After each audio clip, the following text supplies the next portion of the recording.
शुभ संध्या। शाम 6 बजे वाली क्लास में the fast and growing educational channel पर आप सभी का अभिनंदन। और हम सीधे लिए चलते हैं आपको नियंत्रण और समन्वय की दूसरी दुनिया में, जहां हम छोड़ दिया था हमने केंद्रीय तंत्रिका तंत्र वाले पार्ट पर। उससे आगे का पैकेज जो आपके लिए है, ये परिधीय, ये आपका एक क्विक रिवीजन।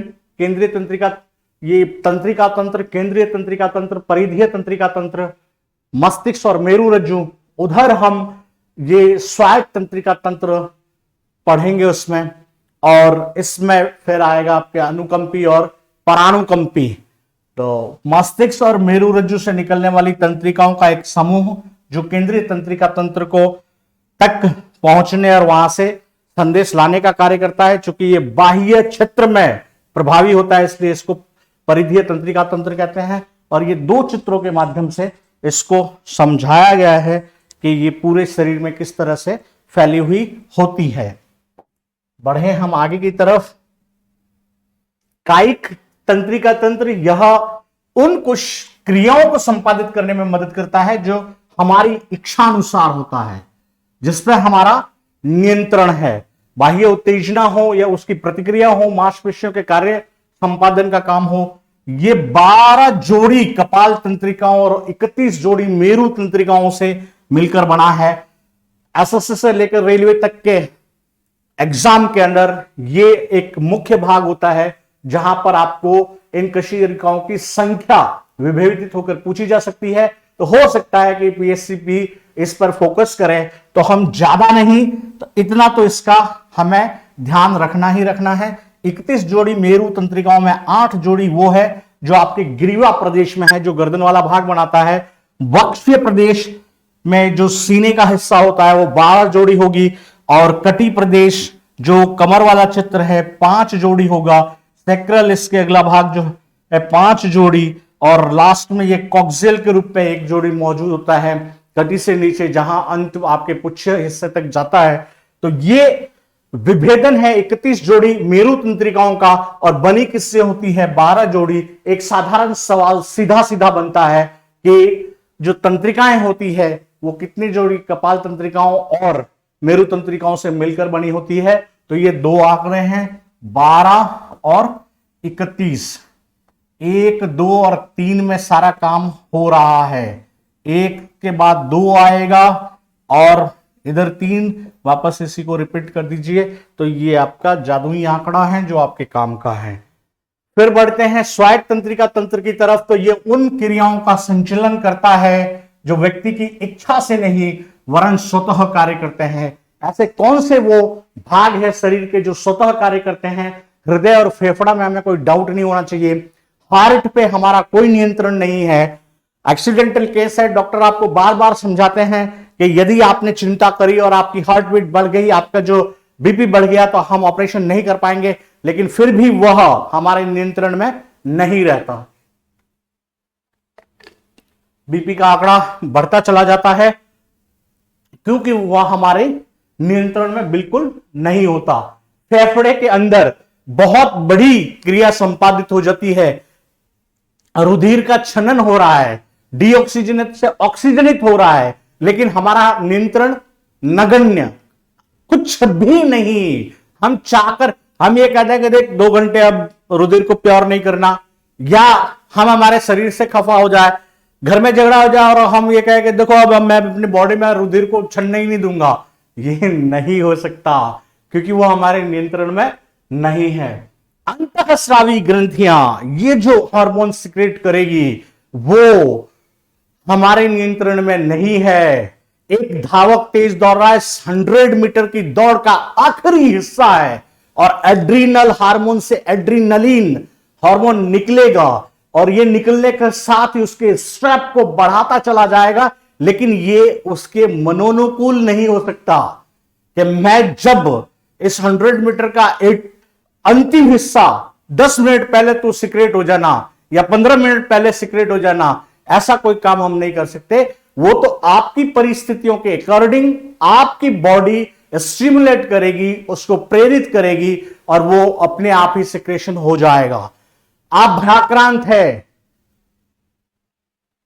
चारों ओर घरा अंधेरा है, बिजली जा चुकी है, कुत्ते भौंकना शुरू हो गए हैं, आप घर में अकेले हैं।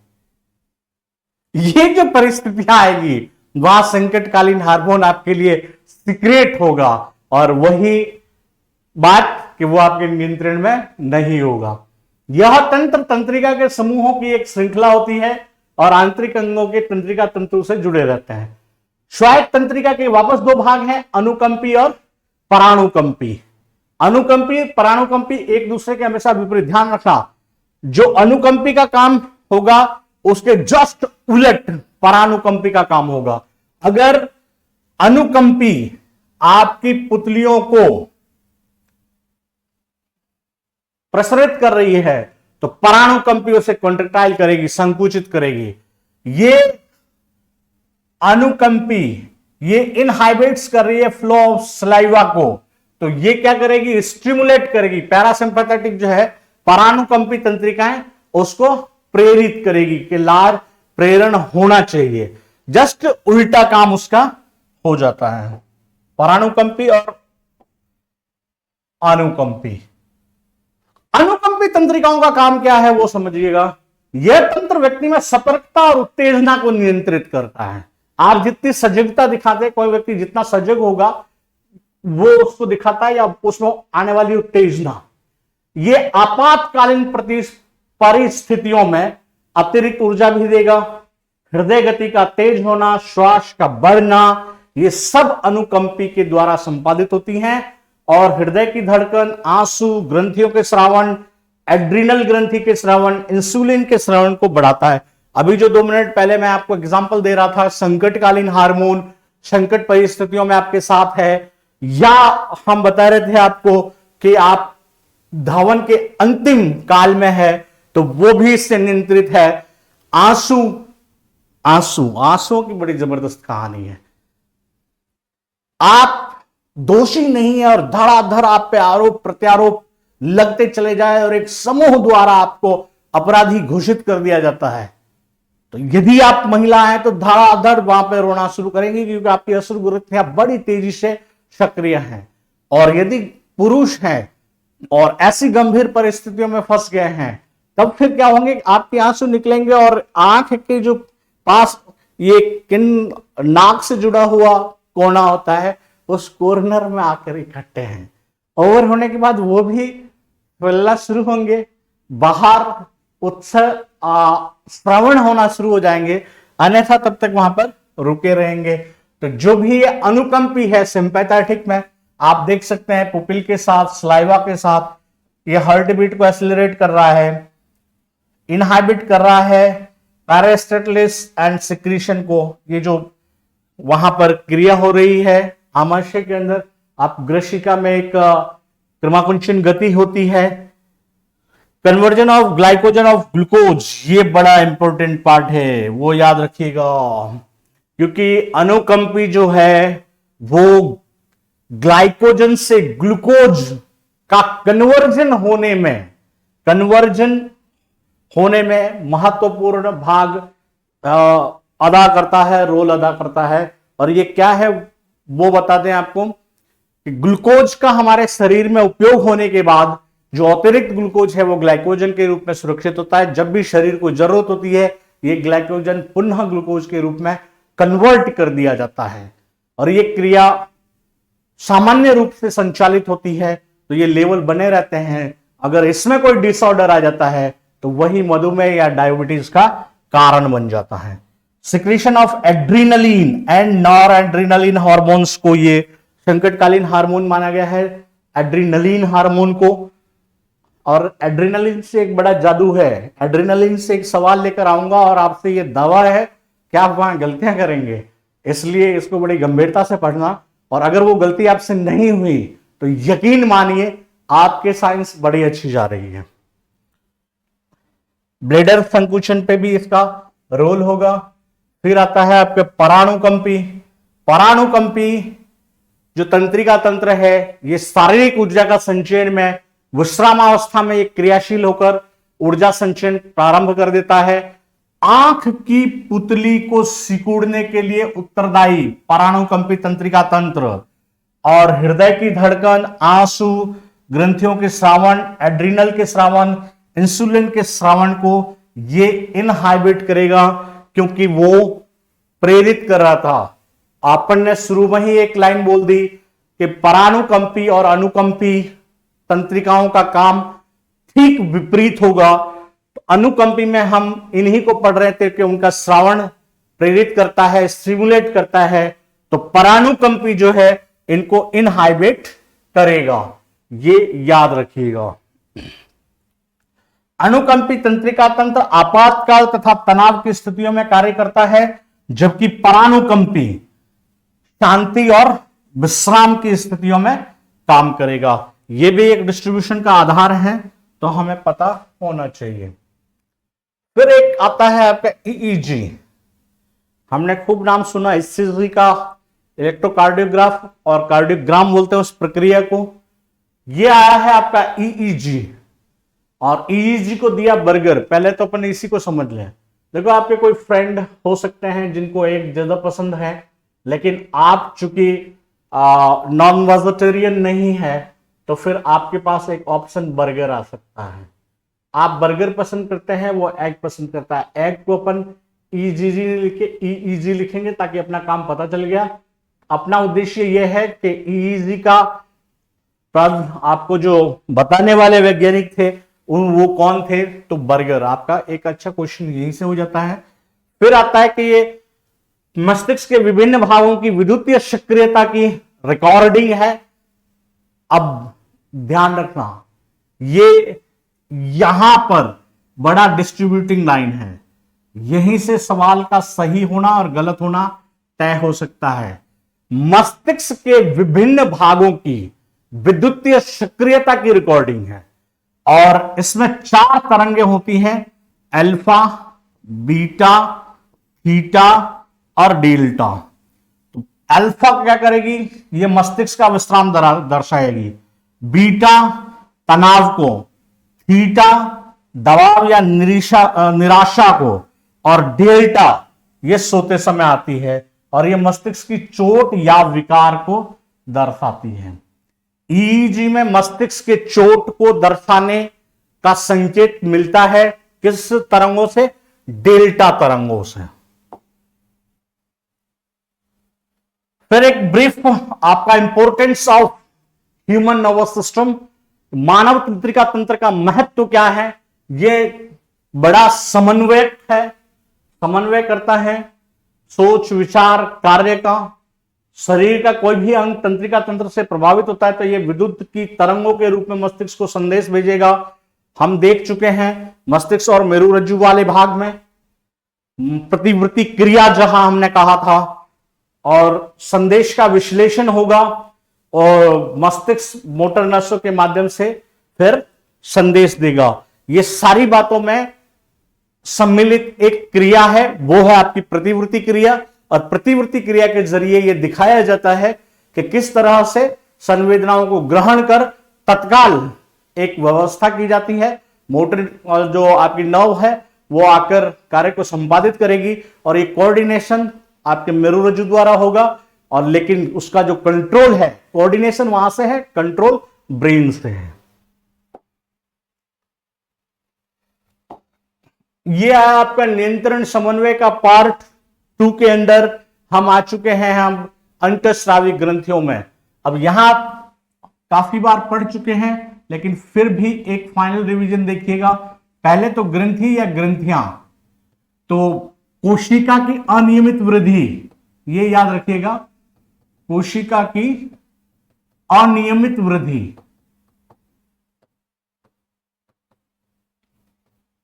के जो बनी संरचना है उन्हें ग्रंथि कहा गया। या मैंने आपको एक स्थानीय शब्द दिया था, गांठ। गांठ जो बनती है शरीर में वही ग्रंथि का रूप ले लें। और ये कब होती है, जब सेल्स में एब्नॉर्मल डिवीजन हो जाता है। अब इन ग्रंथियों के द्वारा हार्मोन का स्रवण होगा।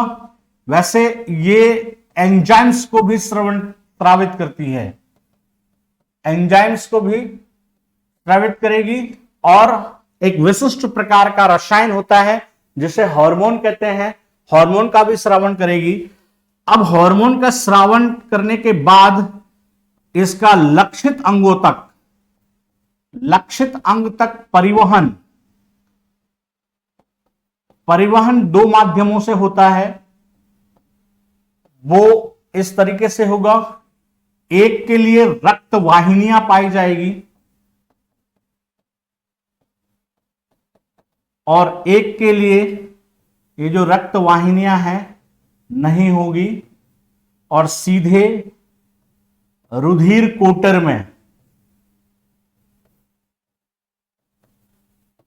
मतलब सीधे कोटर में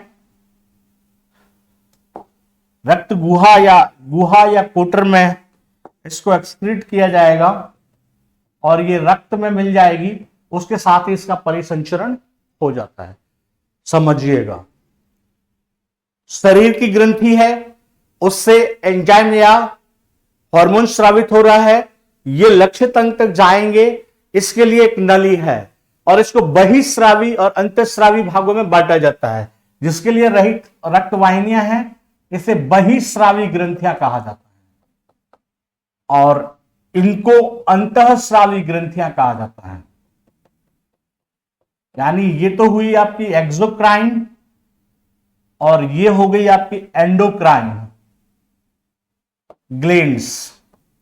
दोनों ही ग्लैंड्स हैं, एक एक्सोक्राइन है और एक एंडोक्राइन है। मतलब क्या हुआ, बहिस्रावी का मतलब शरीर से बाहर श्रावण नहीं हो रहा है, शरीर के अंदर है, लेकिन हुआ उसका रक्त के साथ सामंजस्य नहीं होगा, क्योंकि रक्त के साथ कौन जुड़ा, अंतःस्रावी ग्रंथियों से स्रावित हार्मोन, कारण इसके लिए सेपरेट कोई लाइन नहीं है। अरे भैया एक बात बता दीजिए, एक खेत की परिकल्पना करें आप उससे हटकर थोड़ा इधर आ जाओ। ये आपके पास खेत है और ये इसके सारी क्यारियां बना रखी है।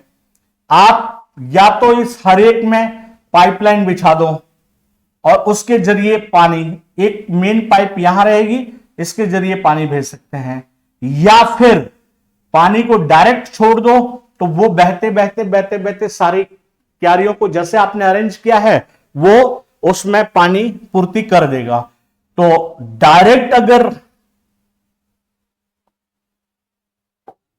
पानी जाएगा नलिका के माध्यम से या पाइपलाइंस के माध्यम से तो उसमें कुछ भी मिलने की आशंका नहीं रहेगी।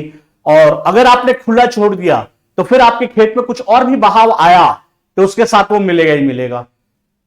आप सीधा सीधा एग्जांपल दे दीजिए, जब आंख से आंसू टपकेंगे तो आंसू के साथ ब्लड का कोई रिलेशन नहीं होता, हम वोमिट करते हैं ब्लड का कोई रिलेशन नहीं होता, या और भी सिक्रेशन है हमारे शरीर के उसके साथ ब्लड नहीं आता, क्योंकि वो कांटेक्ट में नहीं है।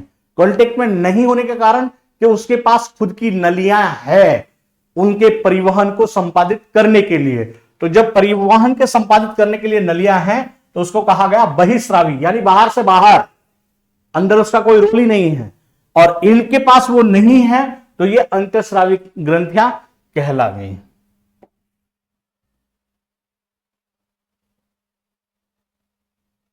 और मुख्य अंतःस्रावी ग्रंथियां कौन कौन सी है वो इस चित्र में बता रखा। हाइपोथैलेमस, पिट्यूटरी, ये दोनों ब्रेन में आ जाएगी। पीनियल ग्रंथि, पीनियल काय कहा जाएगा।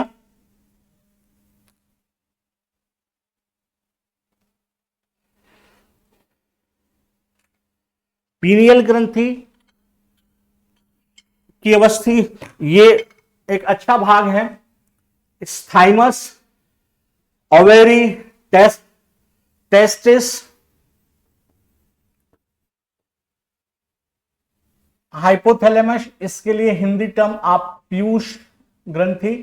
थायराइड को आउटू कहेंगे, पैराथायराइड को परावटू कहा जाएगा। एड्रिनल के लिए हिंदी शब्द अधिवृक्क ग्रंथि है। और प्लेसेंटा, इसको वैसे पढ़ाने के उद्देश्य से डाल दिया गया, लेकिन ये स्ट्रक्चर आपकी ग्रंथि से सीधा सीधा रिलेट नहीं करेगा। पीनियल काय को, पीनियल ग्रंथि, ये थाइमस जीर्णता को प्रदर्शित करेगा। अंडाशय, ये गोनेड्स के भाग हैं, और ये हो जाएगा वृषण।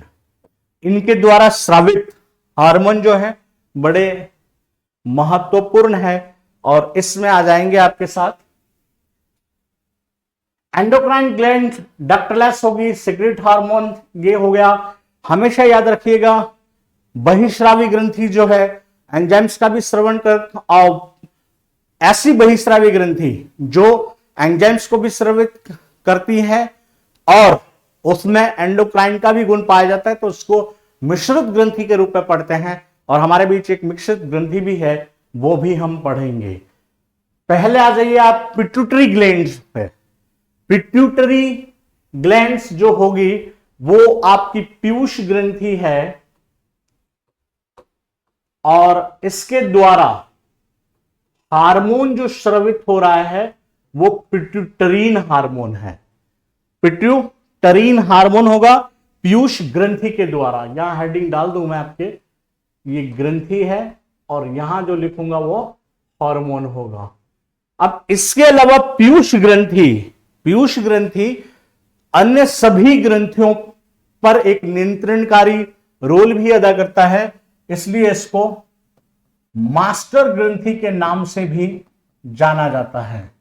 मटर के दाने के आकार का होता है और ब्रेन में ये मौजूद होगा, मस्तिष्क में ये मौजूद होगा। थायराइड ग्रंथि, पीयूष पे आ जाऊं, उस पे पीयूष ग्रंथि पे, तो ये इसका एक महत्वपूर्ण हिस्सा टीएसएच भी होता है, थायराइड स्टिमुलेटिंग हार्मोन भी कहा जाता है इसे। और पीयूष ग्रंथि आपके बौनेपन और अति विशालकाय के लिए भी उत्तरदायी है।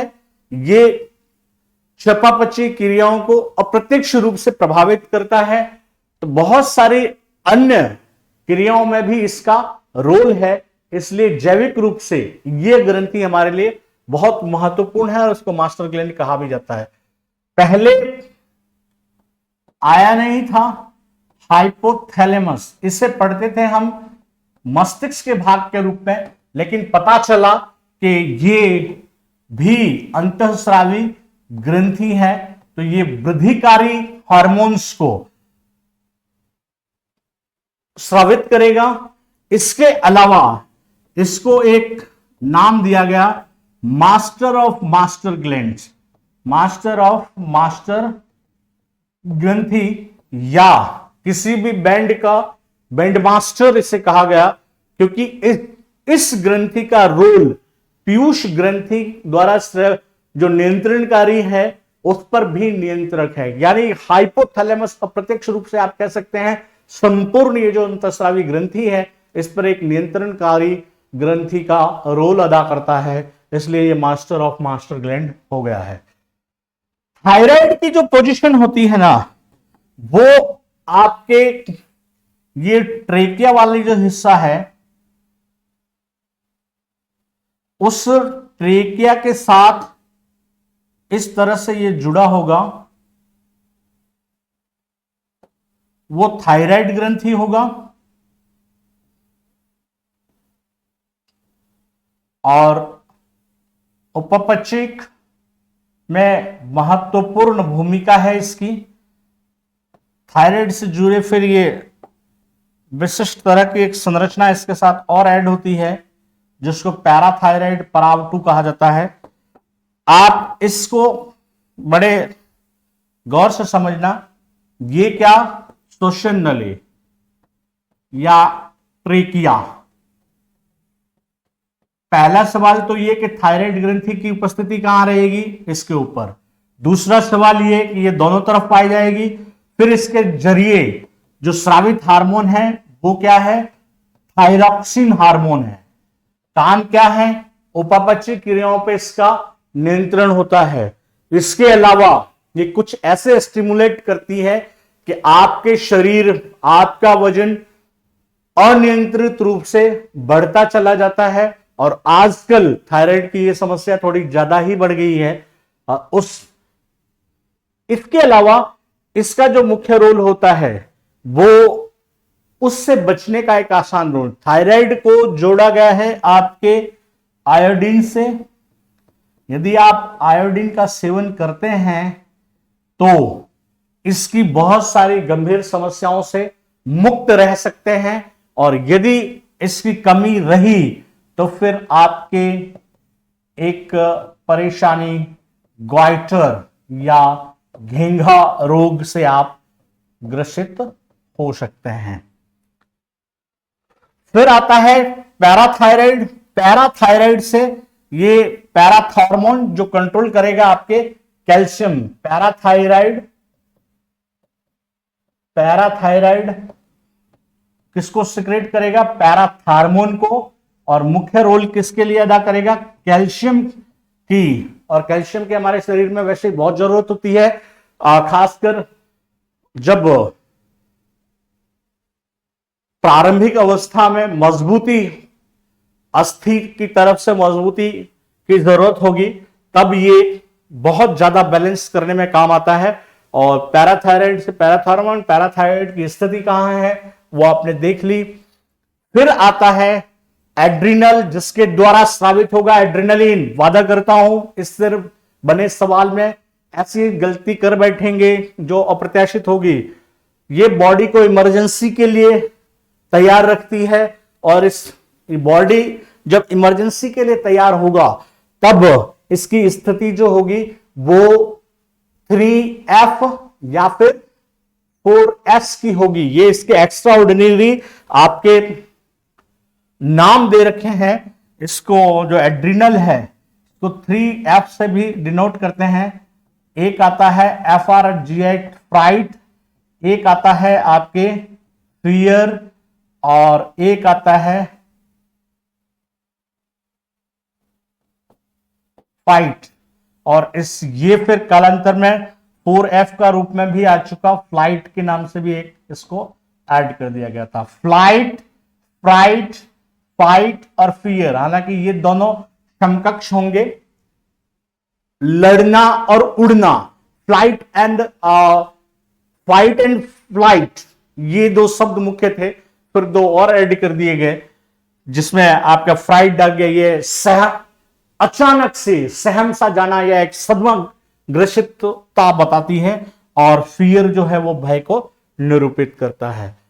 फिर चूंकि ये सेक्स हार्मोन को भी नियंत्रित करता है, तो एक प्रकार से वो कहते हैं कि महिलाओं में अगर आपने कभी देखा हो कि अनावश्यक रूप से दाढ़ी मूंछों का उगना आ जाता है, या अवांछित बालों का मूंछ वाले हिस्से पर होना होता है, उसके लिए उत्तरदायी यही होंगे। संकटकालीन हार्मोन, ये मत भूलिएगा, इसको संकटकालीन हार्मोन कहा जाता है, एड्रिनलिन हार्मोन को। फिर आता है पेनक्रियाज को मैं छोड़ूंगा क्योंकि इसको स्पेसिफाई बताना है। और यहां देख लें गोनेड्स या जनद, ये दो प्रकार के, चलो यहां पर आई गए हैं तो अपन उसको भी पढ़ लें। पेनक्रियाज, अग्नाशय ग्रंथि, अग्नाशय या पेनक्रियाज। अब ये पेनक्रियाज एक मिश्रित ग्रंथि मानी गई है। मिश्रित ग्रंथि इसलिए क्योंकि ये एंडोक्राइन भी है और एक्सोक्राइन भी है। इसके द्वारा एंजाइम का स्रावन भी होगा पाचन क्रियाओं के दौरान, और दूसरा ये आपके अग्नाशय के जरिए जो जब ये अंतःस्रावी रूप में आएगी तो अंतःस्रावी रूप में इसके अल्फा, बीटा और वैसे ये डेल्टा होता है, कहीं कहीं गामा लिखा हुआ मिल सकता है आपको। अल्फा से ग्लूकागॉन, बीटा से इंसुलिन और डेल्टा से, इन दोनों पे एक नियंत्रक स्वरूप कार्य संपन्न होगा। अल्फा से ग्लूकागॉन और बीटा से इंसुलिन। इंसुलिन वापस इंसुलिन के लिए उत्तरदायी इस अग्नाशय ग्रंथि में लैंगरहैंस दीपिकाएं हैं। वो उत्तरदायी होती है। लैंगरहैंस की जो दीपिकाएं बनी हुई है वो इंसुलिन हार्मोन स्रावित करने के लिए उत्तरदायी होगी और बीटा सेल से इसका सिक्रीशन होगा। अल्फा ग्लूकागॉन को सिक्रेट करेगा। और याद रखिएगा ये अल्फा बीटा में उलझना नहीं है। भारतीय महिलाएं अपने पति को नाम से नहीं बुलाती, बड़ा प्यारा सा शब्द आता है एजी, सुनते हैं आप? तो वो जो एजी आपको ये क्लियर करवा देगा कि अल्फा जी यानी ग्लूकागॉन को स्रावित करेगा। तो बीटा से आप करेक्ट हो जाएंगे क्योंकि डेल्टा का काम तो नियंत्रणकारी बता दिया, तो बीटा इंसुलिन को स्रावन करेगा।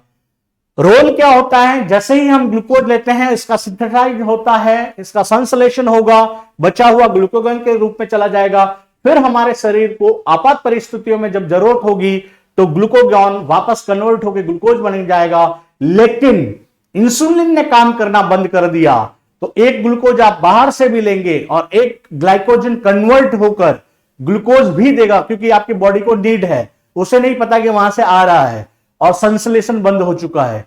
दोनों तरफ से ग्लूकोज की मात्रा जब बढ़ेगी तो फिर इसका पहला जो प्रारंभिक चरण शुरू होता है वो मूत्र के द्वारा ग्लूकोज का निष्कासन होगा। प्रारंभिक लक्षण वहीं दिखाई देते हैं और आप मधुमेह की चपेट में लगभग आ चुके होते हैं। और एक बड़ा इंटरेस्टेड कंपटीशन होता है मेडिकल साइंस में और योग में, कहीं एक बार जब डायबिटीज शुरू हो गई तो किसी भी रूप में खत्म ही नहीं होगी, ये पॉसिबल ही नहीं है। मेडिकल साइंस में कोई रूल ही नहीं है। योग कहता है कि ये पॉसिबल है, तो हमें इल्म ही नहीं होता कि ये हो भी सकता है या नहीं हो सकता है। लेकिन हकीकत ये है कि योगा द्वारा यदि ये हार्मोन काम करना सही ढंग से शुरू कर दे तो पुनः संश्लेषण हो सकता है, तो मरीज ठीक हो सकता है। इसकी प्रायोरिटी बहुत ज्यादा है यदि सक्रियता आ जाती है तो। ये रहा आपका पेनक्रियाज, जो इस तरीके से एक संरचना है, उसके जरिए फिर अधिवृक्क ग्रंथि पढ़ चुके हैं। अब महत्वपूर्ण हिस्सा गोनेड्स का। गोनेड्स में नर और मादा विभेदित हो जाते हैं। नर द्वारा, नर का जो अंग है वो वृषण हो गया, यहां अंडाशय की स्थिति होगी। इसके द्वारा एस्ट्रोजन और प्रोजेस्टेरॉन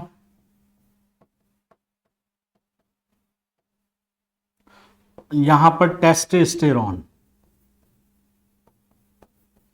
हार्मोन का स्रवण होगा। सबसे पहले तो ये जो जननिक क्रियाएं हैं, जनन भाग का किशोरावस्था में बढ़ना, ये दिखाता है ये। उसके अलावा जो अचानक से किशोरवयी अवस्था में ये शरीर में परिवर्तन होते हैं, उन परिवर्तनों का नियंत्रण करना इसके द्वारा संपन्न होता है। मादा में एस्ट्रोजन और प्रोजेस्टेरॉन की महत्वपूर्ण भूमिका होती है। जब किशोरवयी अवस्था में मेंस्ट्रुएशन साइकिल 28 डेज की एक प्रावस्था प्रारंभ होती है, जिसके प्रारंभिक 1 से 5 दिवस में जो ब्रीडिंग होता है और 6 से लेके अन्य इन दिनों में आपके ओवम का विकसित होना प्रारंभ हो जाता है। और यदि ये निश्चित नहीं होता तो पुनः साइकिल रिपीट हो जाती है, जिसको मासिक स्राव, माहवारी या मेंस्ट्रुएशन साइकिल के नाम से जाना जाता है। एस्ट्रोजन उसके लिए सीधे सीधे उत्तरदायी होगा। प्रोजेस्टेरॉन का काम जो होगा वो निषेचन के पश्चात जो गर्भावस्था की स्थिति है उसको सपोर्ट करना इस हार्मोन का काम होता है। और कभी कभार आप कुछ महिलाओं में ये देख सकते हैं कि समस्याओं के कारण उनके गर्भपात की घटना होती है या मिसकैरेज जैसी गंभीर स्थितियां उत्पन्न हो जाती है और बच्चा 7वें महीने में ही वो पूर्ण या तो 7वें महीने में जन्म लेता है तो उसकी विकृतियां होती है, या फिर वह इस दुनिया में नहीं आ पाता। ये दोनों ही केस इससे रिलेट करते हैं। तो जब भी कोई गर्भावस्था धारण करती है तो उस नारी के लिए बड़ा आवश्यक होता है कि वो प्रोजेस्टेरॉन लेवल जो है अपनी बॉडी में मेंटेन करके रखें, ताकि ऐसी किसी भी गंभीर क्षति से बचा जा सके। ये सब हमने पढ़ा है मानव में होने वाले परिवर्तन और मानव क्रियाओं के द्वारा क्या। और एक बड़ी गंभीर लाइन हमने पढ़ी थी कि तंत्रिका तंत्र जो है वो पेड़ पौधों में नहीं पाया जाता। तो फिर पेड़ पौधों में इस प्रकार की क्रियाओं के लिए कौन उत्तरदायी होगा? वो होता है उद्दीपन के प्रति अनुक्रिया। इसके जरिए पेड़ पौधों में ये संपन्नता होती है। इसके लिए प्लांट हार्मोन है, और जिसमें वृद्धि कार्बनिक हार्मोन में ऑक्सिन आ गया, जिब्रेलिन है, साइटोकाइनिन है, सैलिसिलिक अम्ल है, और जो प्लांट हार्मोन के वृद्धि कारक अवरोधी यानी वृद्धि को संदमित करने वाले एथिलीन होगा या एब्सिसिक एसिड होगा। वैसे आपके एथिलीन का एक बड़ा रोल होता है, ये फल के पकने के लिए अपना महत्वपूर्ण योगदान देता है। ऑक्सिन ये शीर्ष भाग में है, जैसे कोई पादप है तो इसके अगले भाग में ये रहेगा, एक तरह से वृद्धिकारी होगा ये, और शीर्षस्थ वृद्धि के लिए उत्तरदायी होता है। सूर्य का प्रकाश या किसी प्रकार के प्रकाश की इसमें आती है तो फिर ये प्रकाश के विपरीत छिपने का प्रयास करेगा।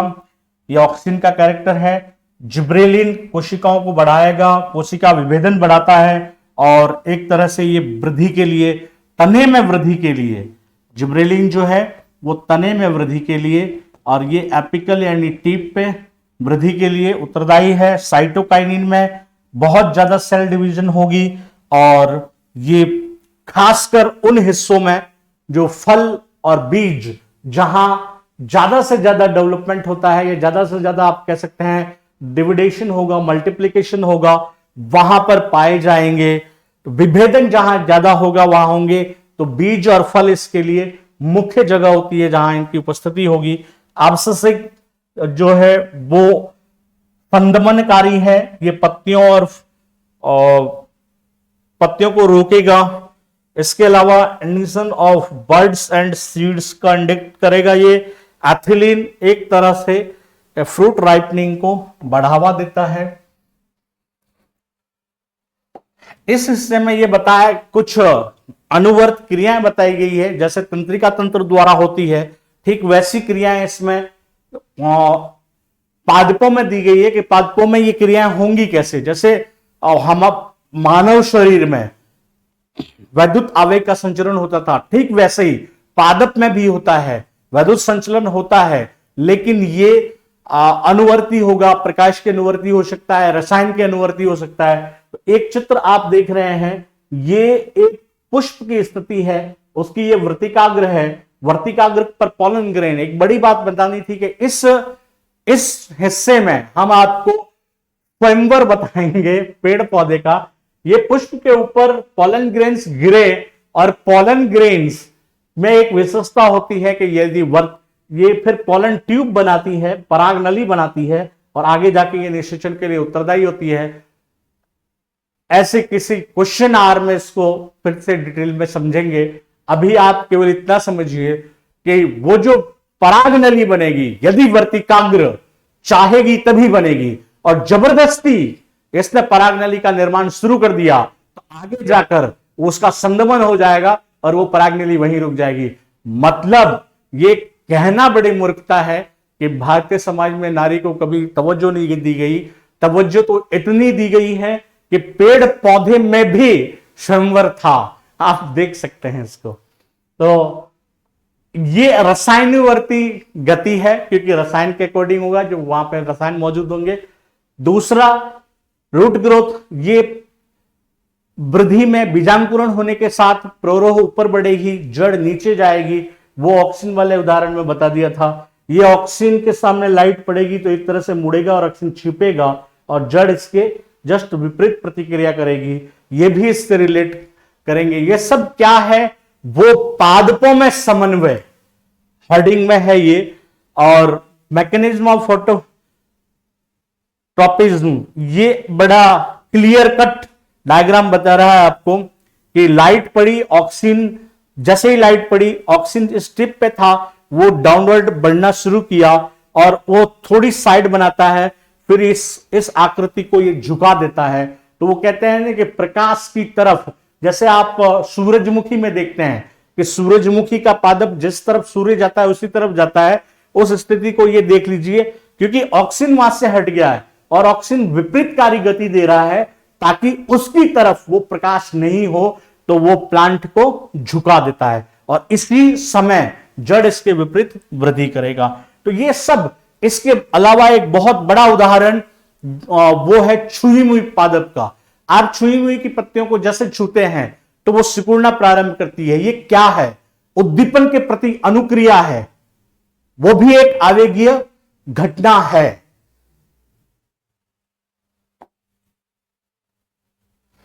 तो इस तरह से हमने रसायन समन्वय भी पूरा पढ़ लिया है और निश्चित रूप से इस ग्लैंड वाले हिस्से को आपने काफी कुछ अच्छे से समझ लिया होगा। अब हम मिलेंगे एक अगली प्रश्नोत्तरी जो आपके तीनों भाग की एक साथ आएगी और उसके बाद रहेगा विज्ञान का आखिरी हिस्सा। तो इस तरह से हम अपने सिलेबस की तरफ बड़ी त्वरित गति से बढ़ चुके हैं। एक बार फिर आप सभी को विशेष शुभकामनाएं, चयन की अग्रिम शुभकामनाएं और इस the fast growing Indian educational channel से आप सभी को पुनः शुभ संध्या। जय हिंद, जय भारत।